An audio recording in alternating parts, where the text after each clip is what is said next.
સભામાં કાઉન્સિલર આશિષ જોશી અને municipal commissioner વચ્ચે ઉગ્ર બોલાચાલી થઈ હતી, જે બાદ મ્યુનિસિપલ કમિશનર દિલીપ રાણાએ મુખ્યમંત્રી કાર્યાલયમાં ફરિયાદ કરવાનું નિવેદન કર્યું હતું.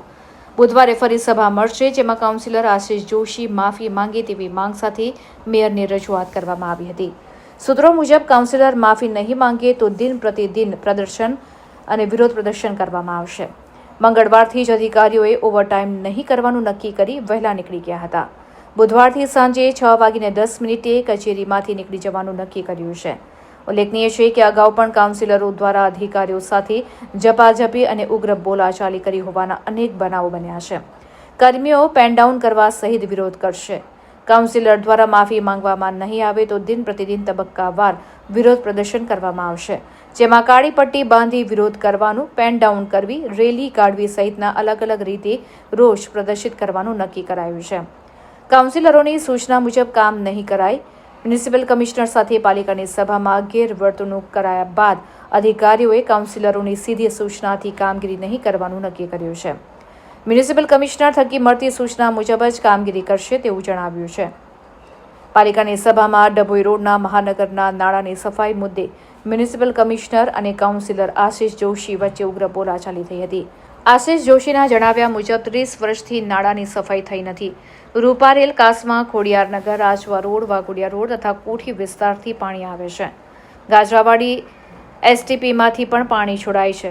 નાળું સાફ નહીં થયું હોવાથી પાણી ઉભરાય છે. જોકે સભામાં ઉગ્ર રજૂઆત થતાં મેયર સહિતના પદાધિકારીઓ સ્થળે દોડી આવ્યા હતા. જ્યારે મંગળવારે સવારે પોકલેન મશીનથી નાળાની સફાઈ શરૂ કરાઈ હતી.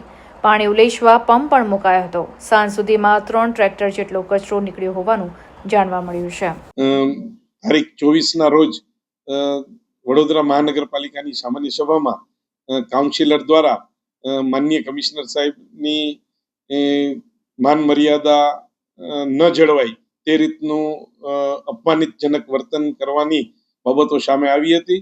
આ બાબતે ગઈકાલે કોર્પોરેશનની જે સંકલનની બેઠક હોય એ બેઠકમાં તમામ અધિકારીઓ એવો સૂર વ્યક્ત કરેલો હતો કે મહાનગરપાલિકાના સૌથી વહીવટી વડા એવા મ્યુનિસિપલ કમિશનર સાહેબની પણ જો અપમાનજનક સ્થિતિમાં મુકાઈ જતા હોય તો બાકીના અધિકારીઓ પણ આનાથી ભયભીત હોય કે આપણું પણ અપમાન થઈ શકે, અને આવું ન થાય તે માટે અમે મેયરશ્રીને જઈ અને વિનંતી કરેલ છે કે તમે કાઉન્સિલર દિલગીરી વ્યક્ત કરે કમિશનર સાહેબ સમક્ષ, તે પ્રકારની અમારી રજૂઆત હતી.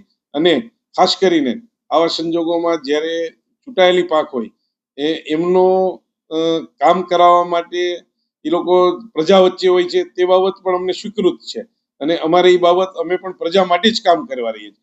કામ ન કરવાનો કોઈ એટીટ્યુડ નથી, પરંતુ સ્વમાનના ભોગે જ્યારે ઉચ્ચ અધિકારીઓ પણ અપમાનનો ભોગ બને તો તે ભવિષ્યમાં ઘટના ન માને તે માટે અમે મેયરને વાત કરી છે કે આજની સામાન્ય સભામાં જો કાઉન્સિલર દ્વારા દિલગીરી વ્યક્ત કરવામાં આવે તો આ બાબતો છે એ ન્યાયમેળા સમકક્ષ ગણાશે.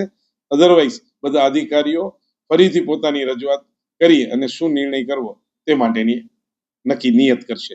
અત્યારે મેયરશ્રીને અમે વાત કરી છે કે વર્ક ટુ રૂલ એટલે કે નિયમ અનુસાર કાર્યવાહી કરવાની વાત છે. એટલે કે જે 6-10 પછી પણ પ્રજા માટે લાંબો સમય બેસીને 8-8 વાગ્યા સુધી તમામ અધિકારીઓ કામ કરતા, તે નારાજગી વ્યક્ત કરવાના હેતુસર આ નિર્ણય લેવાનો છે.